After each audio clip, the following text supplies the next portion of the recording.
You're listening to Inside of You with Michael Rosenbaum. Ryan, how are you?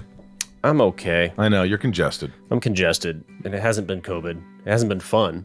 Yeah. But other sicknesses still exist out there, which is crazy. They do. You think whenever you're not feeling well, it's COVID. Yeah, but it's not necessary. I'm on the mend. I'm way better than I have been. I hope you're not contagious. I hope so as well. That would really suck for me. I agree. But anyway, thanks for listening, guys. We really appreciate the podcast. Couldn't survive without you listening. If you're here for Annie Letterman, this is a really great episode. It's really intense. And I just want to let you know, look, we talk about some sensitive stuff in this episode. There's no doubt about it. So if you're sensitive to stories about sexual assault, I don't know if you want to listen, but it's really amazing how she opens up, and I think it will help a lot of people. And I just want to say thank you, Annie, for opening up so openly. I really appreciate that. Follow us on our handles, social handles, at Inside of You Podcast on Instagram and Facebook, at Inside of You Pod on Twitter. You can go to the online store, the Inside of You online store. We've got tons of great merch, Smallville scripts and tumblers, Inside of You stuff, hats. Just check it out, the Inside of You online store. And also, if you want to become a patron, the patrons really save the show, and I couldn't do the show without them. Go to patreon.com/Inside of You, and thank you so much for supporting this podcast.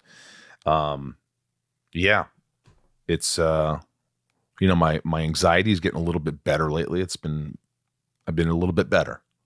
Sometimes you just have to give things a chance. You got to give it time. Working with this hypnotherapist, and it sounds hokey and weird, but it's not. It's about reprogramming your brain. So I listen to something every night before I go to bed, and I listen to the same thing in the morning when I wake up, and it becomes a habit. And I've done 15 days in a row now. And the more you listen to it, the more your brain starts to believe it, and you can change some things in your life. And that's what I'm trying. So I'll let you know as I continue this experience. But, that along with therapy and trying to exercise and just trying to get out of my head, man. Just trying to get out of my head. So I urge you guys, if you're struggling or anything, to, get help. And, that's what I have to say. Also, Sunspin, my band. Our album's coming out very shortly, but also, guys, please get tickets to see our show October 1st, Saturday, 2 p.m. and 6 p.m. Pacific Standard Time. We're going to play songs off the new album, our old album, some Left on Laurel. It's going to be great. We haven't played in a while. Go to sunspin.com or stageit.com and type in Sunspin. Get tickets. You could go to the handles. I have links on Twitter and all that. Instagram. I hope you follow me at the Michael Rosenbaum on Instagram, at the Michael Rosenbaum on Twitter. But thank you. Without further ado, let's get inside of the very funny, very talented, and very open and honest, sweet Annie Letterman. It's my point of view. You're listening to Inside of You with Michael Rosenbaum.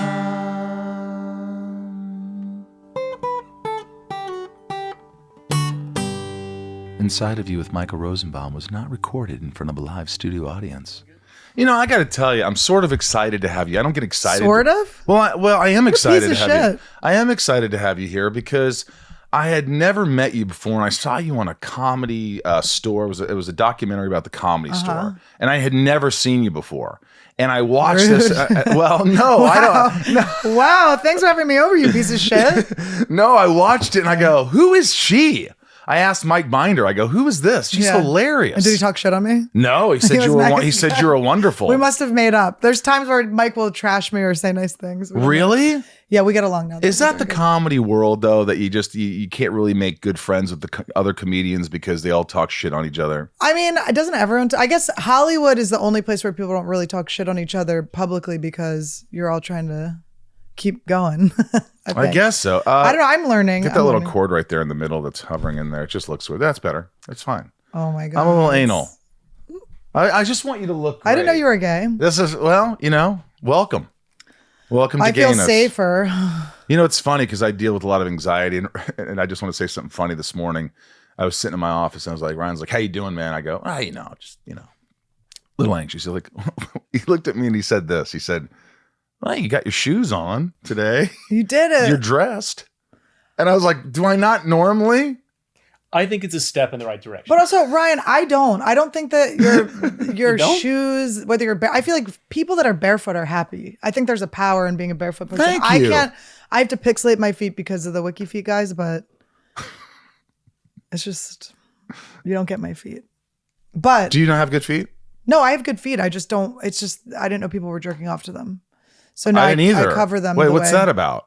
Yeah, don't pretend. This is so. I swear on he my mother's definitely life. has a foot fetish. Ryan, I do you don't see how have he a foot reacted? fetish. To act like you don't know about them, I swear to that is God. the most obvious. I swear to God, I don't know. Are you just huddled up in your little house? Pretty in the much. I hills? just told you I get anxiety, and I'm like, yes. That's why you I have so kind many of- things. These are your friends. These are my friends. These are my people. Do you talk to C-3PO?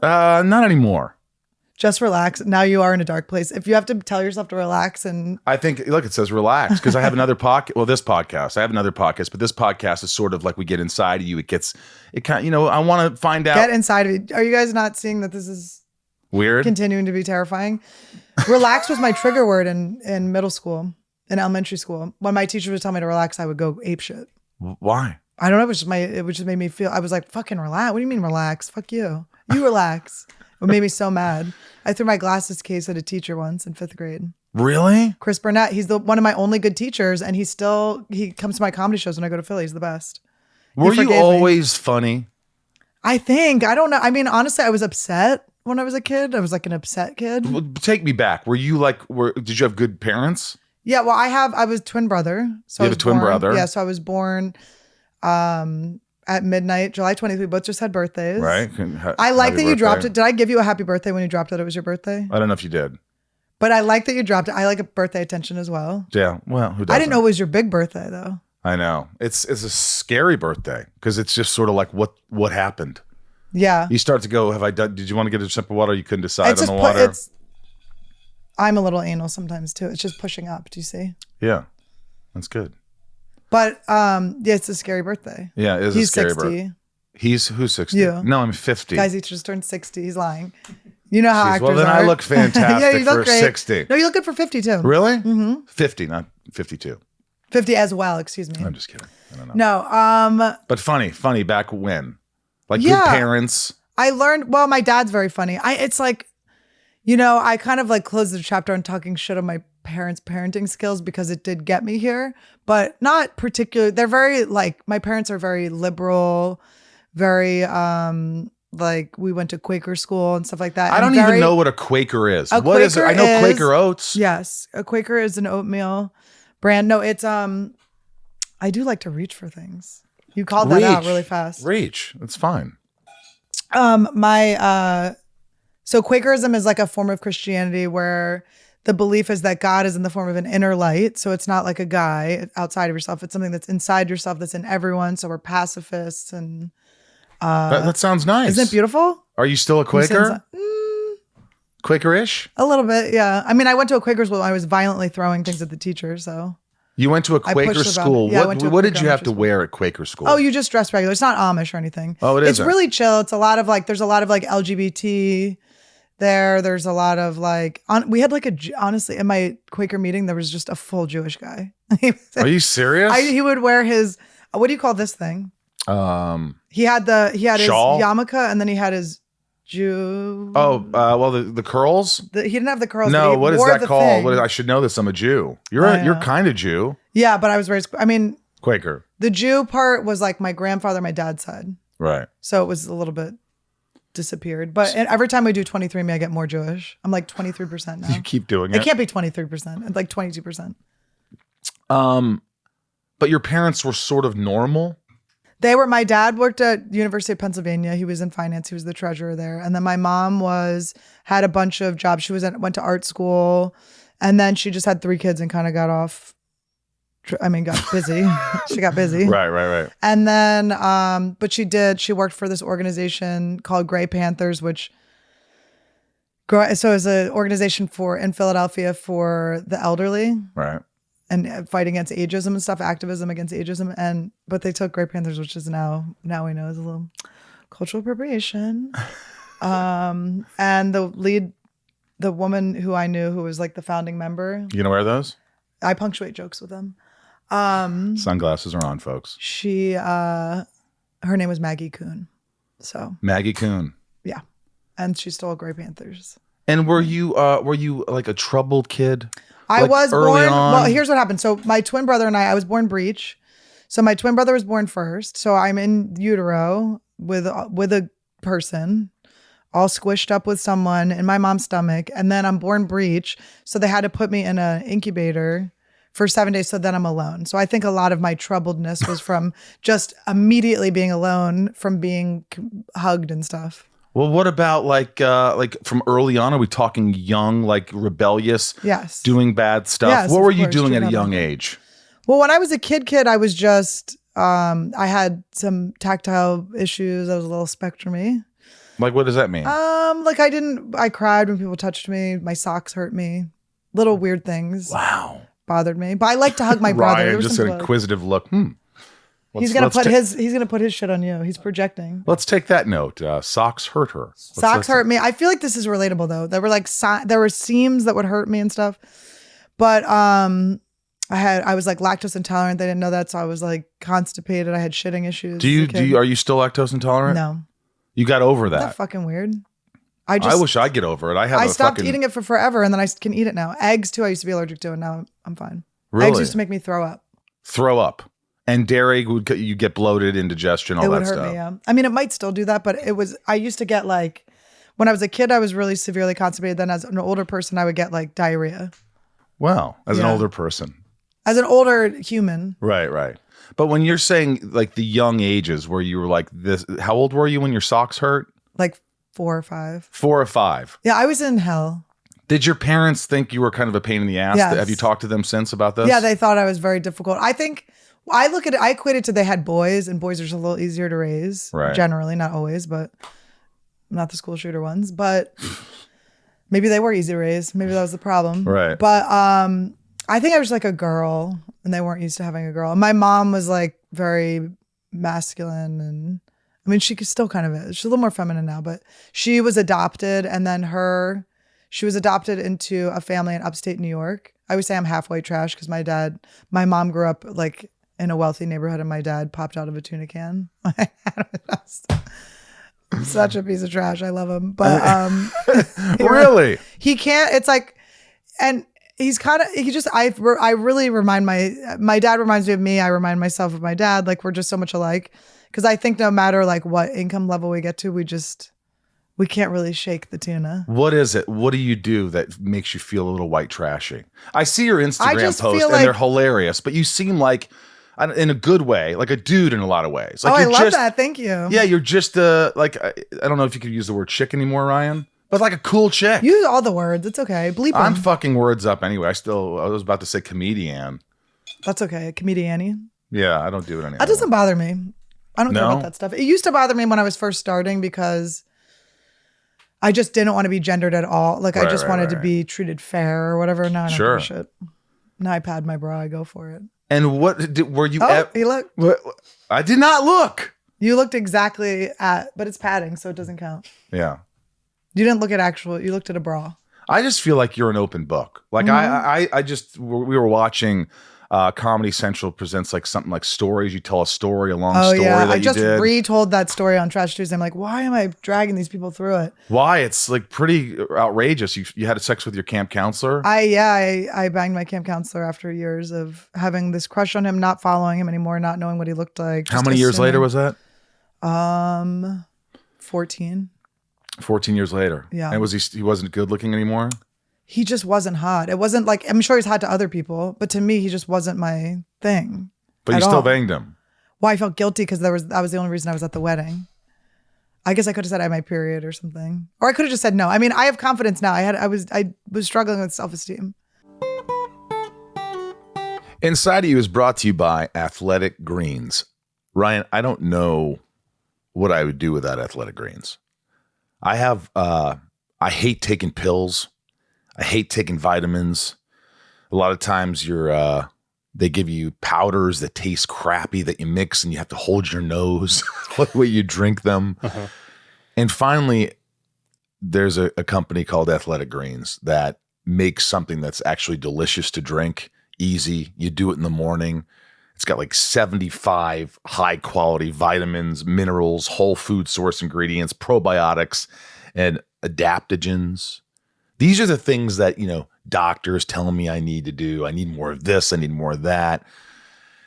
And for a while, I would get all these pills and I'd forget to take them. And I go, are they really working? I feel like I take a glass of this Athletic Greens. It's so easy in the morning. And I just feel better. You do it for it took me within a week, I started noticing my energy levels were a little better. And they got better and better. And I feel like, you just feel like, hey, I'm doing everything good for my body. I think it's really important.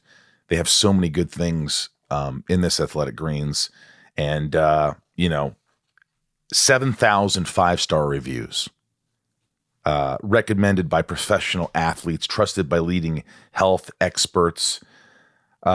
It's a great thing to be doing for your body. And I'm gonna have to give you some of this stuff. Yeah.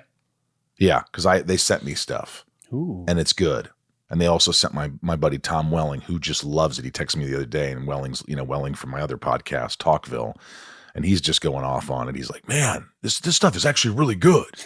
It tastes good too. Well, if it's good enough for Tom, it's good enough for me. There you go. If it's good enough for Welling, we both really enjoy it. Athletic Greens is a climate neutral certified company. In 2020, Athletic Greens purchased carbon credits that support projects protecting old growth rainforests. It's just a great company. They're not only doing good for the environment and the world, they're doing good for people like us. Whether you eat keto, paleo, vegan, dairy-free, or gluten-free, it's lifestyle friendly. Athletic Greens contains less than 1 gram of sugar, no GMOs, no nasty chemicals or artificial anything, while still tasting good. It's the one thing with the best things. Athletic Greens uses some of the best products based on the latest science, with constant product iterations and third-party testing. It's just 1 scoop in a cup of water every day. That's it. No need for a million different pills or supplements. It's just 1 scoop in a cup of water every day. That's it. No need for a million different pills or supplements. I tend, especially in the late mornings, in the middle afternoon, I get the brain fog. And I just, I feel like after taking Athletic Greens, I feel like I'm just clearer. I could think easier. And it just gives me energy. It's just, you've seen me drink it. You've seen me stir it up. It's so quick and easy. It's just like, I put it right next to my sink. So in the morning when I wake up, I just go right there. Let's do this. We're doing this. It's become a habit, and it's a good habit.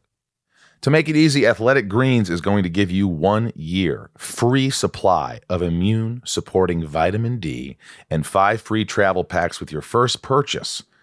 Come on. All you have to do is visit athleticgreens.com/IOY. Again, that's athleticgreens.com/IOY. Get some. Inside of You is brought to you by Shopify. Folks, I use Shopify, and I think everyone should use Shopify. It's awesome. If you want to sell things, I started selling 1 t-shirt or something years ago on Shopify, and now it's turned into a little bit of a business. It's pretty amazing how Shopify is so easy to use, and they could tell you so many things about the things you're selling, and they make it simple. For instance, Shopify will tell you what items are selling best, what items are selling least, how much you made this month compared to the last month, who are your return customers, and on and on. It's pretty fantastic. Shopify makes it simple to sell to anyone from anywhere. Whether your thing is vintage teas or recipes for ghee, start selling with Shopify and join the platform simplifying commerce for millions of your favorite businesses worldwide. With Shopify, you'll create an online store in your vibe, discover new customers, and grow the following that keeps them coming back. And thanks to 24/7 support and free libraries full of educational content, Shopify's got you every step of the way. It's how every minute new sellers around the world make their first sale with Shopify, and you will too. It's really the place to go if you have a new business or you're trying to grow a business. Shopify, I don't know who else is out there than Shopify. That's all I know is Shopify, and that's all you guys should know. When you're ready to launch your thing into the spotlight, Do it with Shopify, the commerce platform backing millions of businesses down the street and around the globe. Running a successful business means getting the insights you need to grow wherever you are. With Shopify's single dashboard, you'll manage orders, shipping, and payments from anywhere. Go on, try Shopify for free and start selling everywhere. This is Possibility powered by Shopify. Sign up for a free trial at shopify.com/inside, all lowercase. Go to shopify.com/inside to start selling online today.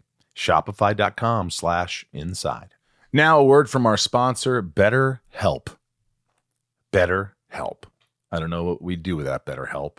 I have been lately dealing with a lot of anxiety, and what happens is I hyper focus on all these negative things, Ryan, that keep spiraling, and I can't, it's hard to focus. And it exhausts me and gives me anxiety. And these thoughts kind of and I know it's not, I shouldn't be thinking all these things. And it's like my mind, I can't put it to rest a lot of times. And, it can be tough to train your brain to stay in problem solving mode. And, especially when you're facing challenges in life. And I know that therapy helps that. Talking to someone and having them talk to you objectively about what works, trained professionals, helps. It just does. Doing it on my own isn't working. It's just not working. If I don't have someone to talk to, I will just continue to spiral. There's no way out. That's how I feel. Do you feel that way? Mm-hmm. Yeah. You have to talk to somebody. People always say, well, how'd you get into therapy? It's because I just couldn't solve these problems on my own. I couldn't, you could say you're going to do these things and you're saying, what happens is you just bottle stuff up, folks. We just bottle things up until it becomes very toxic.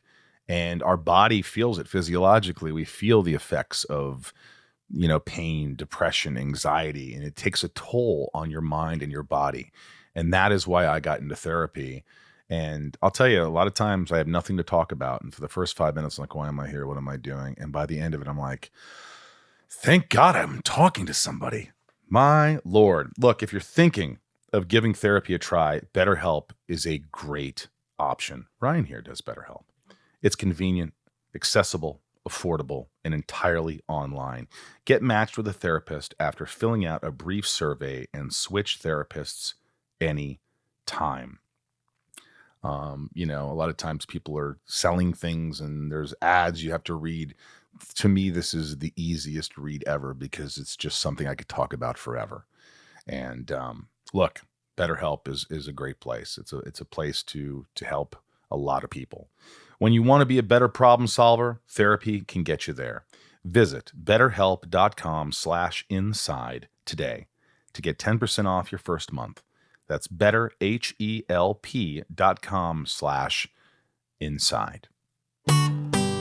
Do you feel like a lot of comedians, especially when you're getting started, were you getting hit on left and right? Is that something that a female comedian experiences nonstop? Oh, they want to fuck me. They're trying to fuck me. They're trying to fuck me. Yeah. And did you go along with that at all? Well, when I first started comedy, I'd gotten advice from this guy who doesn't really do comedy anymore, but he was like, don't fuck comics. He's like, when you're first starting, like, just don't be the girl that's fucking comics, which in a way was good advice, but also it's kind of like, what are you going to, we're up late, we're laughing, we're having fun or whatever. But I had that in my head. So I did resist it as much as possible. Right. Because you do want to you don't want. The shit where you eat. Yeah. In a lot of ways. But I hooked up with and I dated a lot of comics. I dated comedians throughout my career, but. Did you end up hating them? I don't hang out with them anymore. I mean, there's some that when they approach me, I go, Really? But, really? Well, vibrationally, it's no match anymore. It just was a thing. But it was nice when I was there. It was good. Right. But I dated a guy when I was doing open mics that was just a horrific person. You dated a guy that you met at open mic? Yeah, when we were old micers. And how old were you when you I was like that? 25 or 26. And he was just not a good guy.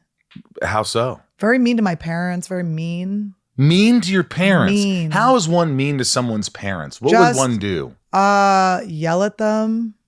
He yelled at my mom. He twice. yelled at your mom. Yeah. How far into the relationship before he yelled at your mom? We dated for like a year, so it was probably 8 months in, because I remember I stayed with him, but I hated him. I had trouble saying no, and I didn't want to like hurt people's feelings, even though I seem like a real but but it was a self-worth thing, and I would just stay with these people and just ride it out. You would just write it out just to see if it worked, trying to fix them? Do you think you were trying to fix them? I think I just didn't want to be mean. You didn't want to be mean? I just didn't want to be All mean. right, well, that's commendable, I guess, but kind of It's not good now. I mean, looking back on it. But I was thinking about how I had told that camp story, and I was the one that did the whole thing. I feel like I don't always paint the picture fairly enough. These were just people living their lives. Like, I crashed the wedding. I went after to fuck this guy I had not seen or know if I had chemistry with. Like, they were all innocent. Really? You just went after it? I just went after it. You own it. You own up to it. Yeah, it's my fault. The whole thing is my fault. And then I go on like TV and I'm like talking shit and stuff. So, it is, they got into the Annie storm. But the eye of the Annie storm. Is it difficult? Do you think you're easy to date? Do you think it's difficult dating a comedian? Well, I think it just has to be the right temperament. I was very like anxiously attached, so I would get really kind of like obsessed with people, or like very like clingy or needy, or come off that way sometimes. Or I just didn't like the person at all, and I just was kind of like using them as a placeholder. And I think the relationship I'm in now is like so good because he's so securely attached. He's just like comfortable in himself. He has a crazy mom, so he knows how to deal with wild women, Do you talk about him in your sets? Yeah, I do. And how does he feel about that? He likes it. He likes it. He forgives. He lets me do whatever I want. He doesn't have any even like, if rules it's for me. sexual. Yeah, it doesn't. Well, I don't say like mean. I don't have mean things. Well, he's got a small dick, my boyfriend. Yeah, that would be. He fun. probably wouldn't like that, but I don't like talk shit on him really. I mean, I tease him a little bit. He's good. He's we're having a good life. How long is this you've been dating? Like a couple weeks before the pandemic, we started dating. A couple years. Mm-hmm. Wow. Is this your longest relationship? No, I dated a guy for 3 years who I hated the whole time. You hated. That sounds like a it should have theme. been, and it's again not his fault. It was all on me. Just hated him. Full responsibility. He just wasn't. That guy had just like, I don't know. He just wasn't evolved, and he was looking for me to be a savior, and that wasn't going to happen. You've done so much before you became a stand-up comedian, so it's baffling how you kind of fell into it, because you were a swimmer. Yeah. Right? You were like really training to be a swimmer. When I was this? gonna be. Yeah, I started training for the Junior Olympics, and 2 days later, got in a car accident and quit swimming. And was the driver drunk? Yeah, it was a drunk driver. It was this program at George School, I think it was. So I lived in Philadelphia, in the suburbs of Philadelphia, and my neighbors were already doing Junior Olympics and training in this program. So they were like, why don't we'll take you there. And so I had gone on my initial consultation, and I loved the swim program. So you would go in the morning and at night. I mean, my life would be so different if I didn't get in that fucking car accident, because I just had a lot of, I was just a creative person, and I had an athletic build. I don't know if you can see the shoulders.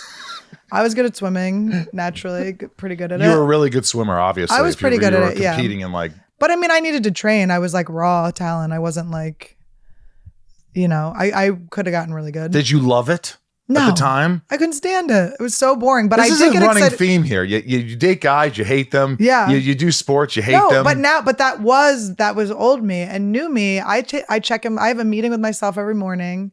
What do I need? What do I want? How do I feel? But it was a long process to learn that like I would even matter in my own life. Like I would kind of get taken places. And so what would the accident, the car accident left your foot injured so you couldn't swim anymore? Yeah. So it would have been a long training process, and I didn't like it. And I was 12, about to turn 13 when that happened. So I was ready to start smoking and drinking. And that's when I really started. You turned the wrong corner. Right corner for my job now. Because you have so much history. I loved it. So you started drinking and doing drugs at what age? When I was 12. 12 years old. which is crazy looking back. I mean, it's insane, but I Well- thought it was so normal. Well, what kind of drugs are you doing? I mean, I was just smoking weed and doing like, I did like acid in high school and some pills. I took pills. Were your parents disappointed? They were just didn't know what to do. They were, what I was saying before is like, they were very liberal. So they're kind to a default where they're always trying to give people more chances and stuff. And that's something I've had to unlearn because I definitely let people stick around too long. Right. And, but they just didn't know what to do with me. And they just there was no real discipline, which looking back, They didn't discipline you. helped me be a comedian. Yeah, no, they didn't discipline me. No spankings. No, you're grounded. I got hit I remember it. Like you remember the twice. 2 hits. Yeah. And like my parents felt so guilty. It's so funny. Like just Did you smacked them deserve away. it? I mean, Fuck no, yeah. No? nobody deserved. Well, sometimes I'm like, I could have gotten slapped around a little, but it wasn't, I mean, I don't know who knows what I was doing, Right. but I don't think anyone deserves to get hit. So high school was traumatic. High school was traumatic. Yes. I had to go to court, take a teacher to court. Why do you have to get a teacher to court? Well, we went to my parents sent me to this school. I wasn't like too bad. I was smoking cigarettes. So I was being like a little bit bad. That 14, in middle 13, school, all yeah. that stuff, right? But then my parents were like, why don't we check out this other school? And it was an alternative school where usually people would get kicked out and sent there. But my parents like took me there, and the school, you didn't have to do anything. You didn't have to read. You didn't have to do, Ooh, I mean, you didn't have to do sounds homework. like my school. It was fucking amazing. Yeah. And do you not read?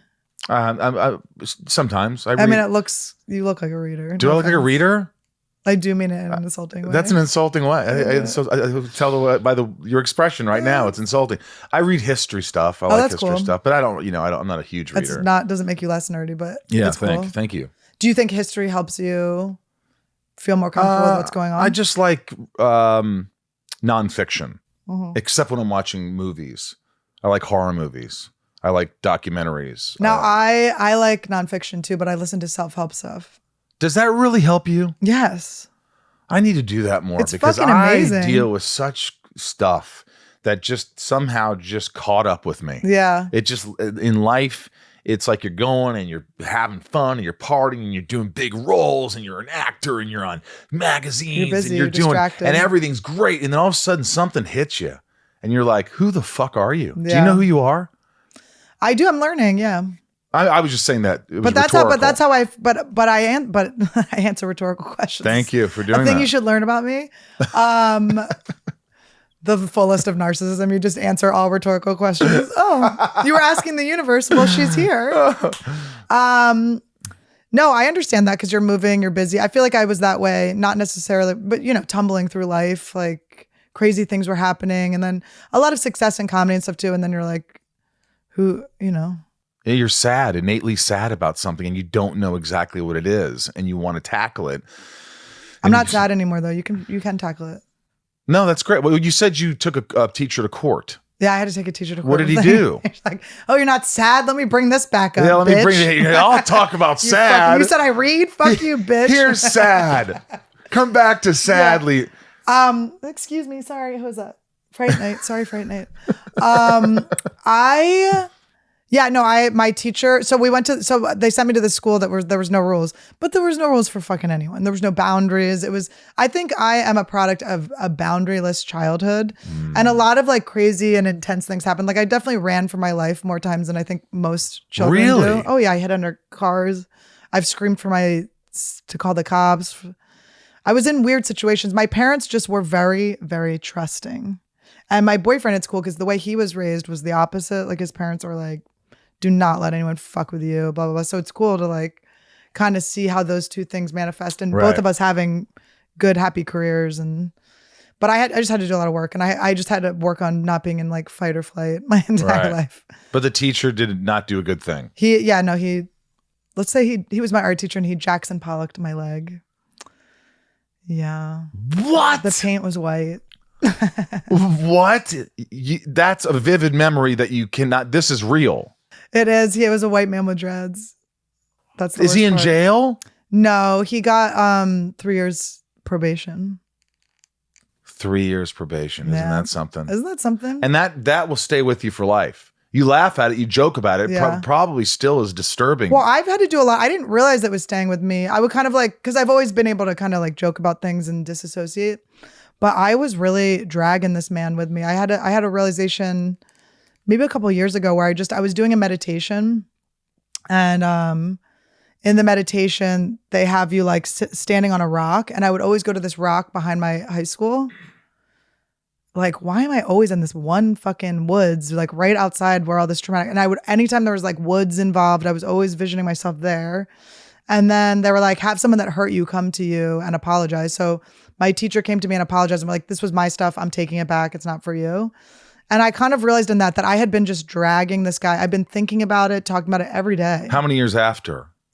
20. 20 years. Oh, so he got in trouble back then, though. He got in trouble when I was, yeah. Right, but you were still dragging it. I was thinking about it all the time. I was so like, yeah, just really like tight and scared. I have like jaw problems and stuff. I work on that.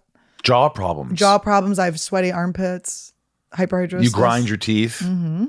Fight or flight. And these are all things that, was there all of a sudden just this moment of clarity that this is the cause of all this? How do I get rid of it? And how do you get rid of it? It's not just that though, because the jaw stuff happened after my car accident. I think that was, I don't know. I don't think it was as much structurally like in my skeleton that the problem started happening. I think it was more like, oh fuck, I can't like trust that I'm going to get the places I need to get safely. I think it was just sort of like. You didn't trust anyone. Yeah. Well, I didn't realize until one of my relationships with one of the people that I'm scared to see.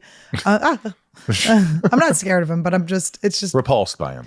Kind of. Yeah. But I still like love and appreciate him. It's just, I don't, there's but nothing there. You don't want to talk to him again. I'm not like, I used to really seek his approval. We were friends for a really long time before we dated. Right. And I would really seek his approval. I don't seek his approval anymore. So there's kind of nothing there for me. Right. I'm not like excited to go tell him jokes that I wrote or anything, which is how I used to feel. But he helped me in a way I didn't realize that like the things that had happened to me were not my fault. I kind of had just blamed myself because that was easier than accepting that all of the people that were kind of in place to protect me had let me down. That was like a scarier thing. So instead I had internalized all of it and didn't even realize I was doing that. And then so I had a period of time where, and unfortunately I did a lot of podcasts during that time, where I was really mad at my parents, like really fucking. You felt like they were at fault. I was so fucking like, where the fuck were you? I mean, even like down to my teacher who I took to court, his lawyer was my softball coach. Like everyone involved was someone that was supposed to protect me. And it just felt, I just had to learn the lesson where. And you let them continue along without saying what the fuck. I didn't even realize it was that bad. I mean, I felt like it was bad, but I just didn't even, it took me a long time, even though I've nonstop talked and I've been talking for a living, it took me a long time to really learn to like appropriately speak up for myself and just take care of myself. But I'm doing good now. And I really feel like, I usually don't talk about this story again. It feels fine to talk about it now, but sometimes I don't want to, not that it's like I don't want to talk about it, but it's like, I don't have to say it anymore. It's kind of like already out there. And did you do EMDR? I never did that. I did. It was the most emotional fucking thing ever. DMT. You did DMT? Well, EMDR is with the eyes. That's cool. Yeah. How crazy is that? It really worked. It was so surprising. I was hysterical and I didn't know why. I mean, I knew why after it all happened. Were you molested? No, but Boring. I had a moment where I escaped it. Yeah. I was about to get molested and I got away. How old were you? I was probably 12. Was it a director? It was this guy named Les who lived up in the Catskill Mountains. It's like, don't be so hacky, Les. Yeah. Don't be a child molester named Les. His name was Les. I swear to God, I wrote about it. His name was Les, and he worked at the bungalow colony. Yeah. And he used to always help me catch salamanders. And like, oh, Michael, come here. And then one night he was just like, hey, you should come to the casino because there's a casino. It's not a casino with like for older people, but like, video games and pizza. And it was right there in the bungalow colony. And he said, yeah, come over, I'll get you some pizza, we'll play some video games. And my grandparents, after me begging and screaming, they said, I go, it's Les. And they said, sure. And I went. And then he goes, hey, you want to see where I live? And I said, sure. And he lived right behind the bungalow colony. You want to see my salamander? Yeah, Jesus. We went right down the stairs behind the bungalow building, behind the casino, and he opened up the garage door. He lived in the garage. That's where he lived. And he says, oh, you see back here? Yeah, it's my couch and my bed's back there. And closed it. So scary. And we went back there, and I was like, this is Les. He couldn't hurt me. Yeah. Because this is how you are as a Yeah. kid. You're trusting. Yeah. And then You're he like, goes, cool, ice cream? Thanks, yeah, man, you're Yeah. awesome, Les. And then he said, take a look at this. And it was a magazine of naked men. And my heart started beating really fast. You got a little horny? No, didn't get horny. Petrified. That's a good way to know. I got up, and when you can't run Yes. fast, and it feels Yep. like you're molasses. It's just like, and I got to the garage door, and I couldn't get it open. I was shaking. I was like, ha, ha, ha, like that. So And he scary. ran up and he goes, hey, hey. And he screamed at me, and he came up to me, and he put his hand on my shoulder, and he looked at me and goes, I'm going to let you go. It's okay. I'm going to let you out here. And he opened the door and he let me go. Did you tell people or did you keep it a secret? I was so embarrassed by it, even as a 12-year-old, that I didn't want to share it with anybody. Right. That I remember I was supposed to be home in an hour, and I hid behind a tree for like 45 minutes to just get my bearings. Somehow at 12 years old, I still knew that I got to get my shit together. I got to compose myself Yeah. before I go back. I can't let them know that something happened. I Yeah. can't, because somehow it was my fault in a way. I don't know what it was. Like, Well, because you were like excited about it too. It's like there's like the betrayal of being like, oh my God, it was terrifying. I couldn't get away from that Catskill Mountains fast enough. yeah. It was terrifying, but I survived. Was it like Dirty Dancing type place? Sort of, yeah. Yeah. It was those and that was just your like vacation you would go on? yeah, my grandparents Thank God took you me didn't in. live there. They took me there for the summers. Thank God it wasn't where you lived. No, it was the end of the summer. And I just remember, like, I forgot it. I blacked it out, Yeah. which I'm sure Isn't you that did. amazing? Your I- brain can fucking do that. It just said, no, we don't remember that. And it wasn't until many, many years later, I got really guilty. And I thought, God, if I turned him in, because he probably molested kids, he probably did it to someone else. And I took fault. I felt but you were just a horrible. kid, yeah. I was just a kid. So obviously I didn't know, but it was just, I still every once in a while go, oh my God, that happened. Yeah. Well, like there's- you do with your story. Yeah, well, there's a horror in, because I did go to court, there's a horror in that too. I mean, I really got treated like fucking shit. I had to learn that lesson, and I didn't really learn it until I couldn't understand. It felt so unfair because I was like, all people told me to do when I was a kid is tell the truth. But then here I am, and I always tell the truth. I do not Right. lie, I get that from you. it's like my high authenticity and honesty is like my highest value. I see it. And then comedy, which I wish I could flip so I could make my comedy a little bit funnier and just lie a little. No, I have some jokes that are made up, but yeah, no, to learn that like nobody wants you to tell the truth because it's fucking sucks. The truth is like hard for everyone's like, all right, now we got to put on our suits and go to court. We got to deal with this. They were calling you a liar, probably, didn't they? Yeah. Oh, Which really pissed me off because I was like, I really like have like Asperger's-y don't lie type thing. Did they start talking about your drinking or your smoking or your other? Well, I think that's actually what why that school was such a bad situation, because if you think about it, the kids that are troubled like that are the easiest ones to molest because they're already not credible. It's already like, oh, they're troubled or whatever, so it makes sense. And then that teacher that did that to me, I always thought it was just him. And then I found out all these other teachers in the school. What? I know, and the school's still kicking. And I had to deal when I started getting really mad at my parents. Yeah. A couple of years ago. I went home and I saw that they had been donating to the high school. And I was like, And you what lost the it. fuck? I was so pissed. And I understand that they have to protect themselves. They're in the evening of life. Like for them to like open all of this up, and they listened to me and they apologized and we got to get through it. Did they and stuff. cry? A little bit, but I don't want them to feel bad now. I really do believe that, even though I don't want to like let anyone off the hook for anything, but I do feel like they did do what they thought was right at the time. Like they didn't know whatever denial or whatever was going on. They just didn't, they would never do that now, you know? That's what I went through too when I did that EMDR, that it was, you do this thing over and over and then close your eyes and think of this moment.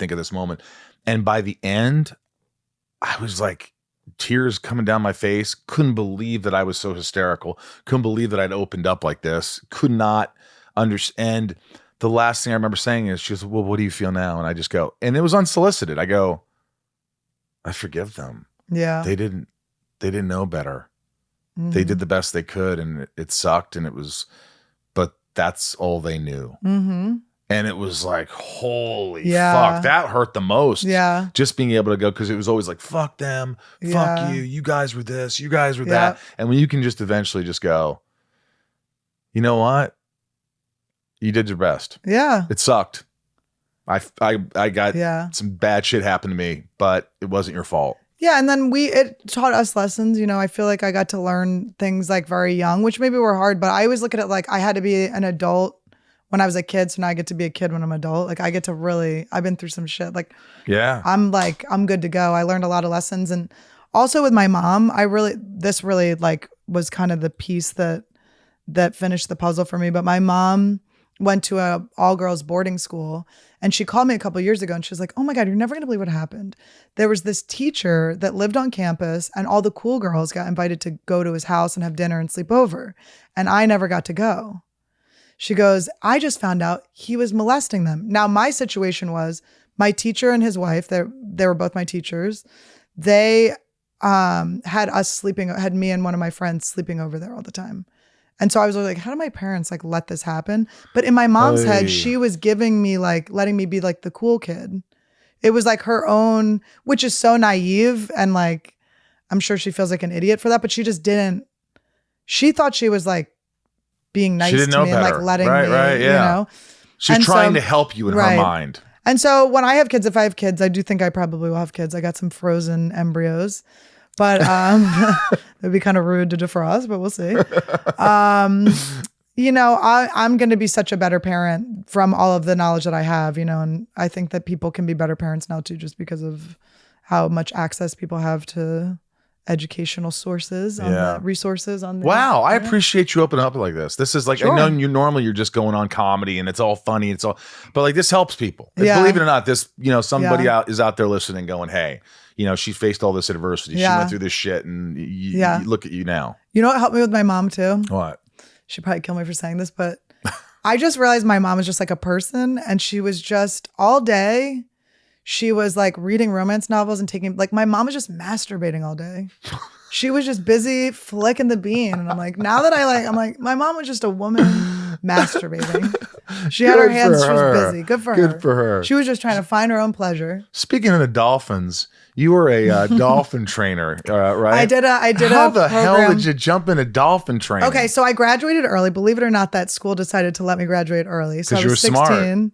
Well, I was smart, and I also was in court. I was a problem. So they're like, I gotta get rid of this bitch. She's about to find out about the rest of us that are molesting everyone. Right. I mean, they couldn't believe it that I was told on everyone. That was just so weird. Were you ostracized sort of from everybody? And the people looked down at you, your other schoolmates? Oh, yeah. Fuck them. Yeah, liar, piece of shit. People hawked loogies on my door handle. People, and even just to the point of like, my God. Years later, it was like, there was a lot of like, kids that were, it was like kids with special needs a lot of times, like a lot of learning disabilities and stuff, and then bad kids. So it was like this mixture of like the fringes on both sides. It was the bullied and the bullies. That's why I'm a little bit in between. But yeah, so you graduated early. I graduated early, but years later I saw one of the like the nerdy kids, like the weirdo kids. He used to like put deflated balloons in his hair. He was just this little, he was really cool, like little deflated artist kid. Balloons. Yeah, he tied them into his hair. My school was like filled with freaks. But so he I saw him years later. He was a nice kid, you know? And he even said to me, he's like, "You made that stuff up about our teacher, right?" I'm like, "What?" Like, why would, and he was so upset that like he had upset me. It didn't even occur to him because he just believed what everyone was saying. Yeah. But that's been a lesson in my life too, to not need to defend myself. I know what's true.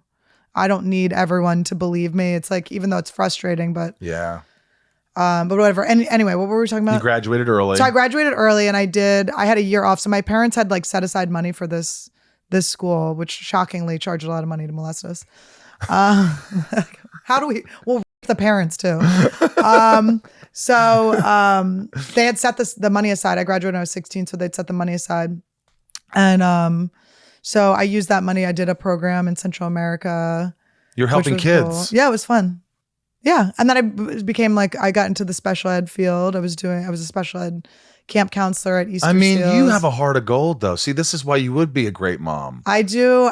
You have patience somehow, don't you? Yeah. You make the most out of the difficult Well, I try situations. to. I can get caught up. I can start to get really like tense. I have a new mantra where everything is easy and fun. Everything is easy and fun. I have to remind myself that. Do you say that to yourself? Everything's easy and fun. I Everything's have easy to because and fun. I can wind myself real tight. How does that work? Just saying that. I do hypnosis. I like hypnosis is the number one thing I have ever done in my life. I've been in therapy since I was a kid. It's better to me than talk therapy than Who hypnotizes you? my hypnotist is named Mary Lou Rodriguez. And I've taken her course twice on how to become a hypnotist. I just don't really know what I'm going to do with it yet. You could hypnotize me? I mean, I could. I would want to take a couple more classes. I want to get really good at it. I don't want to like Half-ass it. Well, it's really simple because your brain won't do anything. Your subconscious will not do anything that it wouldn't do. Like I couldn't make you go murder someone unless you are someone that deep down wants to murder people. Right. Lex Luthor. Well, it's so weird that you have hair. Does that make you feel good that you played a bald guy? So now you I guess look like now you it's like I have lots of hair now, so it's like Was it embarrassing to be bald, man? Is it for such a while? young guy? They felt like girls that liked me were usually goth and like goth people girls are hot. Listen to The Cure. They love but cock. they love what? They love cock. Oh yeah, cock. Yeah, wow. It was fine. It was, it was a time in my life, but like, do you recommend someone like me to go to a hypnotist? Yes, would help me? I think it would help you so much because your anxiety is a habit. It's a habit. It's a habit. It's not, habit. You're not an anxious person. You're a person with anxiety. You can be like anything. So it's like, you just have these habits. I have them too. I spin. Like, I just decided I have to stop smoking weed for a while because maybe forever. I don't like to say forever because that's hard. But, because it feeds that anxiety, that spin. So I'll wake up in the morning, just spinning. And then I have these tools to get out of them. I know I listen to hypnosis and I can get out of it, but I don't want to wake up with that. That means my whole sleep has been like, my subconscious is still spinning. I had anxiety when the first 10 minutes of this podcast. I'm not kidding. I was like, what broke it? I don't know. I started listening. I started being in the moment and I started just going, stop it. What are you doing? What Why were you freaking anxious out? about? I was just like, I don't know. I got numb. I kind of got a little flush.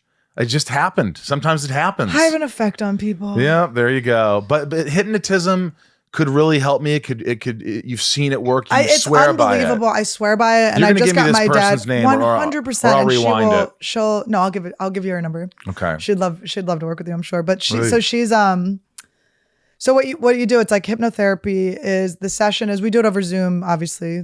Now. I don't want to do it in Zoom. Well, she lives in Portland. Okay. You can fly out there if you want. It really works over Zoom? Yeah. Mm-hmm. So you have your session and it's like, what are your blocks in life? What are you looking for in your life? So for me, if it's like, I'm having trouble writing jokes, what is it? You get to the bottom of like, what is that? Right. What is the like underlying belief that you have that is keeping you from writing jokes? And so I'm not good enough. I'm not smart enough. Right, of course, people are going to know that I'm not, that I'm a fraud or whatever. Yep.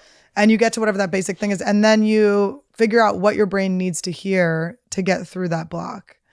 And then she creates a hypnosis for you out of that. And then you just listen to it in the morning and in the night, in the evening. And you swear by this. I swear by it. My dad resisted it. It's hard because I like lived in my car and I was kind of like a fuck up, quote unquote. I don't identify as that anymore. But so it's hard when I recommend it to certain people that have known me through those stages because I'm still kind of living in your car, Annie. So my dad's like, all right, bitch, yeah, hypnosis, whatever. I'm like, Dad, I swear. And I finally just bought him the sessions. I was like, because my dad is like 81 and he's still struggling to get his taxes done. He's put so much anxiety into his taxes for some reason. Like his whole life's worth has gone into getting his taxes done by himself without help from an accountant. I don't know what it is. It's just all of his anxiety and self-worth has been wrapped up in taxes. And I know that that is like a trigger for a lot of people. You have a business manager, right? I do. Oh yeah, I just give it away. That's what I'm telling my dad. I'm like, you just give it away. But he feels like as a man that's had to take care of his family and all this stuff, it's just all tied into it. And I finally got him with her and he's starting to do his taxes. And he likes it. He loves it. He's like, oh my God. Wow, yeah. Ryan. Well, it's like this could be it. Yeah, subconscious this could reprogramming. Be it. It's subconscious so cool. reprogramming. It's so cool. I'm excited about this. It's amazing. The thought, I was playing tennis last night. Are you good at tennis? I'm okay. I played high school tennis. I'll play with you anytime. Great.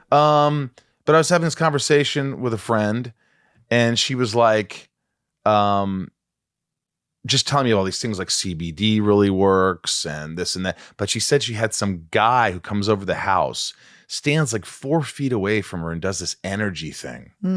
And she says it changed her life. And I'm like, do you believe in that stuff? That kind of energy and I've the gone Reiki to an energy worker where she like kind of massages parts of your body. It was helpful to me. It was. It was really cool. It's like up in Topanga Canyon. It's like she has a cool spot. She's really You felt comfortable. She's like a really beautiful bohemian. Yeah, she's like a light. She's a real sweetie. But I really liked that. I haven't gone to her in a while though. But it really did help me. I always see actors there too. It's good for actors, yeah. But she just like where you're holding your trauma in your body and like learning to release it. She gave me some tools that I never use, but you know what's funny is judging a book by its cover. I wasn't judging you. You can judge me. All I know, I met you at Bobby Lee's. Fucking bitch. No, I met you at Bobby Lee's party. I'm friends with Bobby and Kalila, you. We love them. And we met briefly, but I saw the comedy special before and I was like, Kalila, you got to introduce me to her. She's hilarious. Yeah. And it was brief. But then I watched a lot of your stuff and I'm like, the way you talk and your shtick and it's funny and it's dark and it's this. And I'm like, you don't think someone like you would have their shit so together. And you really sound together. I'm working on it. It's amazing. I mean, you're in a healthy relationship. Yeah. You do the hypnotism. You're trying new shit. You tell these mantras or whatever to yourself. Mm-hmm. And it's what's the word? It's I'm optimistic here. What's the word? It's inspiring. Inspiring. There's the word. It's inspiring. So why out of all this, what made you want to do stand-up comedy? Stand-up was just my like way out of trouble. I just was able to be funny. Like I don't know how funny I was as a kid, but as from 12 on, honestly, once the trauma hit, I got pretty fucking funny. That just was my way to do things. And my dad's funny. I've always been trying to impress him. It was just something I was like, I think I can fucking do this. I've just always been kind of wild. And I would say people found me to be a problem until I was able to like harness it into my artwork, And I like to draw. I'm an artist. I like to do, I've always kind of been art oriented.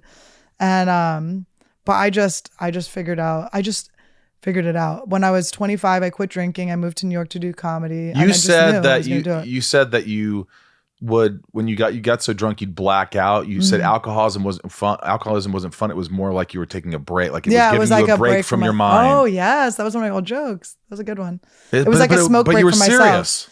Yeah, I hated myself. I had so much repressed shame and like anger around all the things that had happened to me, and I just hadn't processed it. So I would just drink, and because it manifested in like self-hatred. I just thought I was bad. I just had this idea. You didn't want to live?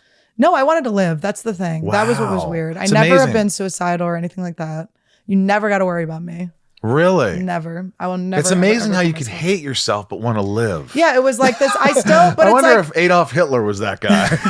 And that's when I killed the Jews. That's it. Well, when you She's kill 23% Jews, Jewish. When you kill Jews, guys, it's okay. It's okay. She's totally cool.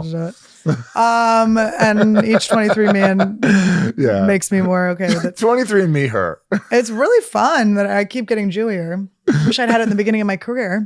Would have helped. But it's I think that like that maybe subconsciously, like the true belief I had was that I was good. But that belief right above it was that I was a piece of shit, And so I just wanted to drink to get away from myself. I didn't like saying no to people. So if I got drunk, I kind of like didn't have to be responsible for anything like that. And then I quit drinking and started doing comedy. And it was just like, this is what I'm supposed to be doing. Do you remember the day you quit drinking? Yeah. What day was it? January 28th. I think it was a Wednesday. It was 2009. Might have been the 29th. But it was the day, or it was after a Wednesday. I think the mic was either on a Tuesday or Wednesday. I did my first open mic, and I quit drinking the day after. What was the first open mic like? Well, I had already gone in deciding that this was going to be my career. I was like, based on nothing other than I just went, this is it. This is my thing. I just knew it was my thing. I used to have like my professors in college my teachers in high school would jerk off on me, and then my professors in college would always be like, You're so funny. But I would like annoy people in class, and they're like, just do stand up. Like I used to have teachers be like, just do stand up. You're supposed to be doing stand up. Because I'd just be doing jokes. Because you're always commenting on life as you live it. Well, I was hanging out with, I have I have a couple shamans, but one of my shamans is my ayahuasca shaman. You've done ayahuasca? I've never done it. I did it 6 times. Is it worth doing? It was excellent, but it should be something that you really want to do. It's like, you don't have to do it. It's not something like It's not going to change my life. It will change your life, but you can do other things that will change your life too. Like hypnotism and subconscious programming. It's not for everyone, but I had a really amazing, an amazing experience doing it. And I really I have this shaman who's this, beautiful, he's just such a good guy. He's just such a sweet man. He's from, South Africa, and calms you. He's just a cool, he's just a wise, sweet, centered guy. And I met him randomly at the Comedy Store. He was in the audience visiting to do a ceremony. And one of the guys that worked at the Comedy Store was like, and I'd gone on a bad date. And where I was like dating this guy, and he like introduced me to all his friends. And then the same night was like, I'm still seeing other people. And I'm like, what are these mixed messages? Like, I was just so pissed. Like, why am I bowling with your friends then, bitch? I like, what the fuck? I'm like, also, and I'm seeing other people. You don't tell people that. That's fucking rude in the beginning. Fucking cool. You're fucking one of my friends, probably. Awesome. But so I was on stage in such a sour mood. And got off stage, and there was just this guy and this woman, and they just were like, I don't even know, they were just shiny people. They were just like something going on. So I like high-fived them, like, oh. And then later, it was right after my friend Brody Stevens had, I don't know, did you know Brody? I know. Yeah, Brody had offed himself very recently. Yeah. So it was like it was just such a heavy time, because it was, we just spent kind of every day with him. And so the Comedy Store, I would always hang out late with him. And he had died like a couple weeks before, and maybe a month before. And so I was like staying late and smoking cigarettes. I was being very like self-sabotagey. And I was like, why am I still here tonight? Like, why can't I leave this fucking place?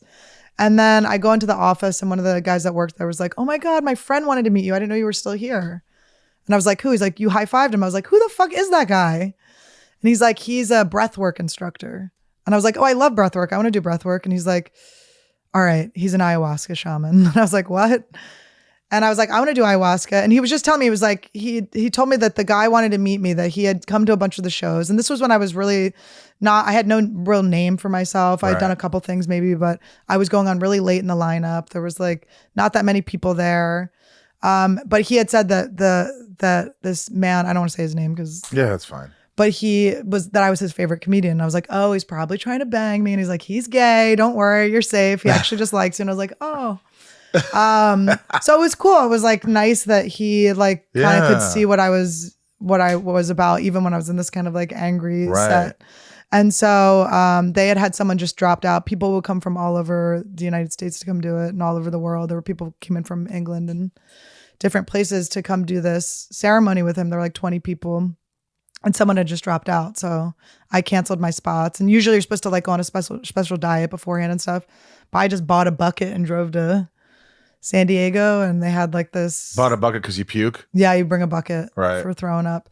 And it was good. It was really important for me to do it right around. I got to really kind of purge a lot of the guilt that kind of came with Brody dying, like a lot of that stuff, and a lot of my issues with that guy and stuff. So it was really cool. It felt like 30 years of therapy in 2 nights. Right. And it was really cool. But he came into town recently, and I was doing stand up, but he was there for an extra day. So I didn't do ayahuasca with him, but he led a ceremony. And we ended up, just a couple of us went to up in the mountains and rented a house, and we just hung out and did San Pedro. And it was really cool, but we were watching the sunset over the mountains, and I was turned watching them. Like, they were watching it, and I was like, I just liked watching them enjoy the sunset. And I was like, this is so me. Like, this is like my life. I just like, I don't know. I just really wanted to see them enjoying it more than just like seeing it. It's the story of my life too. It's making people happy. It's you want other people to be happy makes you happy. Which I don't know, it's like a balance of whether it's good or bad, Yeah. How do you deal with, do you still bomb? You know what's so funny? Okay, so I tape all my sets now so I can make clips for online. And so now I can see whether when I'm thinking I'm bombing. So the comedy store was hot as fucking shit the other night. And I started sweating. So that's a symptom of bombing. When I feel a symptom of bombing, my brain just goes into you're bombing. And I'm going into like survival. It's just sort of like, oh, it's like not joy and happiness and fun. Like all of a sudden it switches from, I had a moment in my career, it was actually after going to a Papa Roach concert, but backstage, that I shifted where I realized like I was going out there needing the audience to give me something rather than going out to like serve the audience. And once I did that, so I think once I start bombing, I go into like fight or flight and then I'm like more needy from the audience. But I wasn't, my boyfriend was like filming it. He's like, you fucking killed.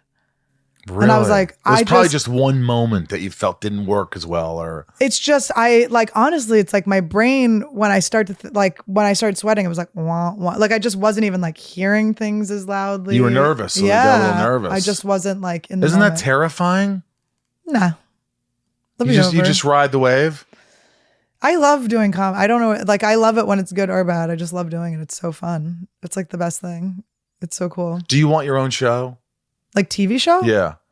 Maybe. Like the Annie Lederman show. It's Letterman. I know I'm a natural leader. Letterman. People mistake Sorry. it a lot. Letterman. Why did I say As a Lederman? leader, it happens a lot. Letterman. No, I know it's not. But do you Me, I mean, Wanna do I'm not like movies? close to it. Yeah, I did. Well, I wrote this horror movie with Bonnie McFarlane, who's like my friend / hero. I always looked up to her. Like she's one of the best comedians ever. I'm always like, I don't want to make it sound like I look up to her. Like it's just, she's just my girl. I just fucking love her. We just both like try to be funny as much as fucking possible. It's just so fun to talk to her. But we wrote a horror movie that I will be starring in. Yes. So we just finished the script. What's it now we're figuring called? out. Dead Inside. Wow. Yeah. Is it horror, scary, or psychological? It's or? more like comedy horror. You'll probably get annoyed by it. No. It would probably piss you off. Why? Because you said nope. I didn't want it to be too funny. Well, you would want it to be more horror. Like I know the different genres, but we'll see. It's like it's got some twists that I can't really talk about, but we'll see. I mean, It's exciting. it's really exciting. It's a new chapter. Yeah, it's exciting. So I want to do more of that. I don't like. I'm not so drawn to acting unless it feels like a part that Just I would have fits you written. like a glove, Yeah, I or- just don't. I don't have that like desire to like play other people that much. So do you want to But just? maybe I would. Maybe I would if it was the right part. I don't know. You just want to do specials and have your podcast, Trash Tuesday, your podcast. Yeah, and then I have which is and then I awesome. also have a Spotify show every Monday night that's live. That's been so fun. I just had. And where can they go? Just Annie Letterman on Spotify. If you go to Spotify Live, I also post all the links on my podcast every Monday. Right, and if your you go- Instagram handle is what? Is Annie Letterman. Annie Letterman. Leder man. But that's like, it's called Don't Bore Me. So that's my fans it's an audio show where they get pulled up by my producer and they try to impress me. And then they either get booted or get to finish their story. It's pretty fun. I like it. Yeah, that's every Monday at 5 p.m. PST. This is called Shit Talking with Annie Letterman.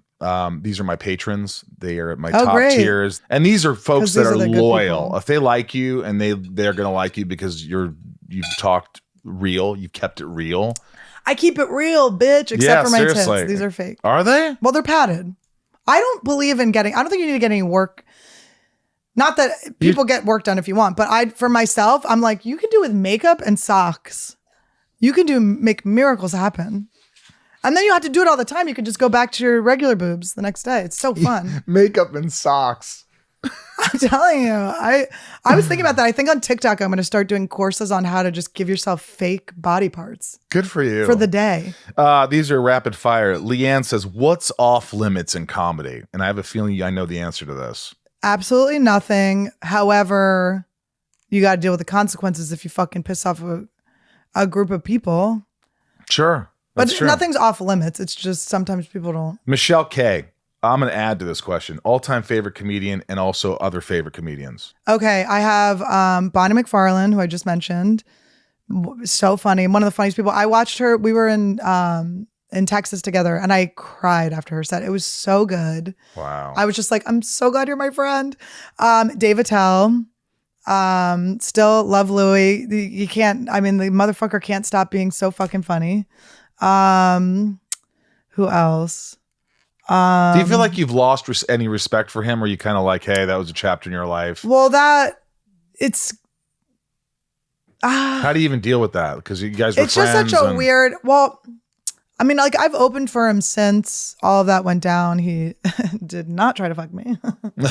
Rude, Louis. No, it's gross. I wish I didn't know any of that. Don't you wish you could just be not woke? You're like, I want to be not woke. Yeah, it's like, you're such a great guy. I didn't know. But I don't know. I don't, I guess I look at that as a mistake. And for me, well, I think the thing everyone gets mad about is maybe the way he sounds very arrogant, the way he like wrote the apology. But he wrote things in the apology that made me like articulated things I've felt before that I never. He said something about like where he's like, when I thought I was presenting them with a question, I was actually presenting them with a predicament. And that is how I felt a lot of times. So I don't know. It's just all right. Other comedians. I mean, there's so many. What about old school? Carol Burnett. I mean, I love Joan Rivers. She's not old school, really. She's kind of old school. She just croaked. I was watching her special. I will say this, like, as I'm sort of like in hypnosis, I'm sort of like creating what do I want to be, right? Like, where do I want to go? And I am, sorry to say this, guys, I am going to Lady Gaga this shit. Sorry, bitches. I'm going big. But I do, like, I've been watching all these documentaries of like powerful women, not just women, powerful men, people that have inspired me throughout my life. And she was so unhappy when I watched Joan Rivers' documentary. It made me so sad. She was so seeking the approval of like the outside world when it was like she did have it. It's just she was only looking at the people that weren't giving it to her. Right. And so for me, like I take from her, like the part from her that I'm taking when I'm creating the like, future Annie risen star. Right. I take from her that she was always funny. Yeah. She was always, I mean, I was very serious on this podcast, but she just always she always went for the joke. Right. And I just love that. Did. Just always being funny. Kelly S., how do you handle hecklers? Best heckler story? I love hecklers. You do? I mean, don't do it on purpose. Don't do it to other people. And if you do it, it's like there's a boundary of it, but I like love doing crowd work. So I'm like, fucking bring it. It's annoying if someone's interrupted, if someone's drunk. Someone interrupts the middle of a joke. It's like, fuck, I'm like in the middle of this, but sometimes I just have to like break the fourth wall and be like, I got ADD, bitch. I can't handle this. Like, this isn't going to work for all of us if you keep doing this. I try my best to not get people kicked out. Like, I wait as long as I possibly can. If they're really disrupting the show, they'll go. But sometimes the show just becomes about them. And hopefully the audience, it's funny enough for the audience that they're not like, feel like they. But you don't get intimidated. You don't get, you're like, let's go. No. You can't, I don't think you should ever be mad on stage. If you show like anger or fear or something, it's like you ruin it. Because you're in a position of power. These people are trusting you to be in the control of the audience but I had a guy who, I'll tell you 2 heckler stories. This was the worst one. I was at the Comedy Store. This guy had been heckling the comedian before me and it was fucking pissing me off. I was fucking mad. I was fucking hyper vigilant. Like, I'm gonna fuck this guy up. So I went on already pissed. And he was this like British guy, this older British guy who was wasted. And it was Halloween. And I just did kind of like a hacky your mom joke where I just went on, it's so weird like that you're here, because I've been planning my costume. I was going to go as your mom for Halloween, but I really couldn't fit all the dicks in my mouth. It just wasn't big enough. And the man got so mad. It was hilarious. He got so pissed. So then he stands up. He's like, don't talk about and I'm cocky thinking security is around. But this was back in the day when the Comedy Store was not what it is now. It had a little lapse in security for a second, but I thought I was good. So I'm talking so much shit to this guy. He stands up and goes, don't ever talk about my mom. I go, oh my God, I didn't realize your mom was like that big of a whore that you thought I would actually know her. Like, I'm not even from your country. Oh my God. Right? Like, I'm not doubling down. Fuck you. You're in the show. So then he starts to charge the mound. Like, he's coming at me and I'm like, security. And they got him. Someone got him right before he got on the stage. But it was like, I almost got Will Smith fucked. big time. But it would have been, even though I don't want to get hit, it would have been a very funny joke afterwards. That's another thing that's great about being a comedian. Any moment of discomfort becomes something great. Right. And then a fun one was I was in St. Louis, and the club that I was at did not have food. So people were in full blackouts. They were wasted. But so I anticipated the second night. So I had the guy that was like working on my rider and stuff. I have an addition to my rider. I need 2 loaves of bread. So he brought me bread and butter. And so this girl kept heckling, and I shoved bread in her mouth. And she ate it. Yeah. I was like, all right, you're in trouble now. Open your mouth, because she was wasted. Were people dying? It was the funniest thing in the world. And then I was just like I was like, who's hungry? I was just throwing pieces of bread out to everyone, like Frisbees. It was great. I have footage of it. I got to cut it up. You have to cut and that post up. it. It was great. So you got Trash Tuesday. You've got this Spotify thing you do every Monday night. Don't bore me, every Monday. And then I am coming out with my solo podcast, Annie Would. Really? I used to have one called Meanspiration, but I'm trying to rebrand so it's not as mean negative, even though I've been kind of mean recently, but sorry. Do you always have something to say? Do you feel you never worry about not having enough to say? Yeah, I don't. I mean, I have my voice sounds damaged, right? No. I don't think it sounds damaged. It's not from cigarettes. It's from talking. You don't smoke anymore either, do you? No, I don't smoke cigarettes. I got hypnotized. I literally can't. And this is how I know it works. Jesus. Right after I got hypnotized, I was performing at the Life is Beautiful festival in Las Vegas. It was like Green Day. We were at Green Day. We saw Ludacris. It was so fun. It was like Modest Mouse. It was just such a fun fucking time. I had my friends there with me. They had Camel Crushes, my favorite cigarette. Pop. At a festival, Camel Crushes with all my friends. Couldn't smoke. Like, it's not in my identity to smoke anymore. Couldn't smoke cigarettes. Can still smoke weed. Still smoke weed. But I'm gonna get rid of that one next. This has been great. Of course, I had no fear. I did. Well, that's good. I think you should have fear. You don't know me. Yeah, I just didn't know. I was like, I hope she likes to talk. I hope she's got some stories. I hope she's got some. But you had it's kind of inspirational. Like you're doing your shit, man. You went through a traumatic childhood, and look at you now. Yeah, you're doing it. And it's fun to do comedy and kind of laugh about all these things. I get a lot of my fans and my meet and greets are people coming to tell me shit that happened to them and how I'm helping them get through it. So that is not to sound whatever, but it does make it kind of worth getting jerked off on by my teacher as a child. Do you that I'm helping people get through getting jerked off on? Do you feel like you're hard on other comics, or do you want to see other comics succeed, or do you feel like, because it's that whole green room mentality, people are really tough on each other. You're like, oh, she's not funny, he's not funny. Do you think you're kind of tough to do other people? Do you go up and say, hey, really funny set, that was great? Do you do that, or do you stick around? I don't usually stick around because I just have done it every night of my life, so I'm in and out. It's more like self-preservation, getting in and out of the club. Right. Because if I stay, I fucking am there till fucking 3 a.m. I mean, it's crazy how late I can stay at the comedy store. But if I see someone set and I like it, of course I would tell them, yeah. And I would never tell. I mean, it's like, I did get in a thing recently where I called someone unfunny, but I didn't say their name. And then they released that it was their name. And I felt bad then. I was like, oh, I wasn't trying to call like a specific person unfunny. I was just using in the story, it was important to know that he wasn't funny. And he found out. And then he fucking went crazy, but he has his own problems. I mean, it turned into a whole thing I didn't mean to have happen. Really? Mm-hmm. And then I was like, but I would never have, I was like trying to explain, I was like, I would never just been like, this specific person is unfunny. It was just for the story to explain it, I had to say this person was unfunny. Right. It was just an important part of the story. How often do you go on set every week?